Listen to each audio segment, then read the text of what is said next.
بسم اللہ الرحمن الرحیم، السلام علیکم۔ آج ہم بات کریں گے کہ کسی بھی خاتون خانہ کی جو بچے کی حرکت ہے اگر وہ پریگنینسی کے دوران کم ہو جائے تو ایک الارمنگ کنڈیشن ہوتی ہے اور جو بہت ہی ظاہر ہے اس کو توجہ دینے کی ضرورت ہوتی ہے۔ ہومیوپیتھی کی جو میڈیسن ہے سیپیا اور سیکنڈ میڈیسن جو ہے وہ ہے کائلوفائلم، تو یہ دونوں میڈیسن آپ 30 میں استعمال کر سکتے ہیں اپنے ڈاکٹر کے مشورے کے ساتھ۔ سیپیا جو ہے وہ اس والے سے بہت ہی شاندار رزلٹ بھی رکھتی ہے، اور جو کائلوفائلم ہے یہ جو ہے یہ جو ڈلیوری ہے اس کو نارملائز بھی کرتی ہے۔ اکثر یہ ہو گیا کہ جی پریگنینسی میں بریچ ایشوز آ جاتے ہیں یا جو پیلوک کی جو ہڈیاں ہیں وہ کھلتی نہیں ہیں پراپر، تو پریگنینسی میں بڑی دشواری ہوتی ہے۔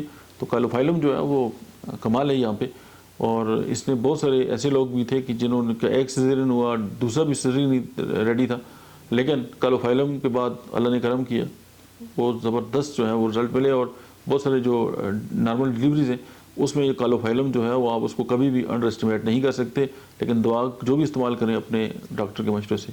Thank you.